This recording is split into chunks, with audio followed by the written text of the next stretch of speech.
दोस्तों, दुनिया के सबसे खतरनाक युद्ध की शुरुआत हो चुकी है। अगर ये नहीं रुका तो वर्ल्ड वॉर भी हो सकता है। अमेरिका और इजराइल ने मिलकर ईरान पर अटैक कर दिया है। इस हमले में ईरान के top leader ayatollah Ali Khamenei की डेथ हो चुकी है। आइए इसके पीछे की पूरी कहानी जानते हैं। अमेरिका और इजराइल ईरान के न्यूक्लियर प्रोग्राम को वर्ल्ड के लिए खतरा बताते आए हैं और इसी वजह से इनके बीच सालों से तनाव बढ़ता रहा है और ईरान अपने न्यूक्लियर प्रोग्राम से पीछे नहीं हट रहा था। और दूसरी तरफ खामने के खिलाफ वहां की महिलाओं का लगातार विरोध बढ़ता रहा है। वहां पर महिलाओं पर की गई पाबंदियां और महिलाओं के लिए कई सख्त कानून से वहां की महिलाओं का एक वर्ग हमेशा से विरोध करता रहा है। अमेरिका ने इसी आंतरिक विरोध को देखते हुए और यह कहते हुए कि ईरान हम पर हमला करने वाला था, इसलिए हमने अपनी सुरक्षा को देखते हुए ईरान पर पहले ही हमला कर दिया।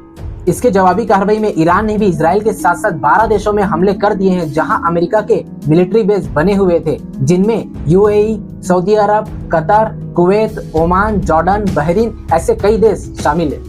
ईरान ने साथ में फ्रांस, ब्रिटेन और इटली के भी सैनिक अड्डों पर हमला कर दिया है। ये नाटो के देश है। अब ये भी आएंगे इस युद्ध में और ये युद्ध अब बड़ा रूप ले सकता है जो कि पूरी दुनिया के लिए सही नहीं है। सऊदी अरब की सबसे बड़ी तेल रिफाइनरी अरामको और ऑयल चिप टैंकर पर ईरान ने ड्रोन से अटैक कर दिया है। अब इसका असर हमें कुछ ही दिनों में दिखने लगेगा। पेट्रोल और डीजल के दाम अब आसमान छू सकते हैं। भारत दोनों देशों के बीच न्यूट्रल है क्योंकि भारत के संबंध दोनों ही देशों से अच्छे हैं। भारत के लिए जितना जरूरी इजराइल है उतना ही जरूरी ईरान भी। ईरान में लगे खुद के और चीन के एयर डिफेंस सिस्टम फेल हो गए हैं और ईरान ने जिन देशों पर हमला किया है वहां के भी एयर डिफेंस सिस्टम काम नहीं आए।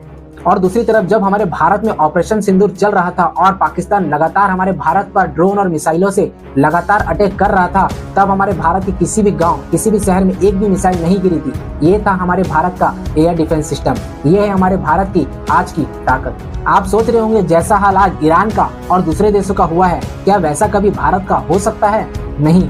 अब कोई भी देश भारत पर हमला करने से पहले 100 बार सोचता है। सिर्फ इनकी वजह से एपीजे अब्दुल कलाम जी और अटल बिहारी वाजपेयी जी, इन्होंने अमेरिका की धमकी और दबाव के बावजूद परमाणु परीक्षण किया और भारत को न्यूक्लियर पावर बना दिया। अटल जी ने सदन में कहा था, हम कभी किसी के दबाव में नहीं आए। एक बार अटल जी ने सदन में एक और बात कही थी, सरकारें आएंगी जाएंगी, पार्टियां बनेंगी बिगड़ेंगी, मगर ये देश रहना चाहिए। इस देश का लोकतंत्र सदैव अमर रहना चाहिए। और हमारे भारत के कुछ लोग कहते थे कि भारत सुरक्षित नहीं है। वर्ल्ड के सेफेस्ट कंट्री में दुबई और दूसरे देशों का नाम आता है। अभी देख लो उनके क्या हालत है। लोग एयरपोर्ट पर लाइन लगाए बैठे हैं भारत वापस आने के लिए।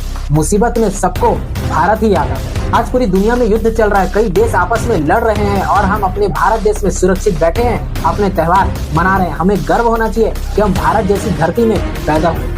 बाकी इस वीडियो पर आपकी क्या राय है कमेंट बॉक्स में जरूर बताइए। जय हिंद, जय भारत।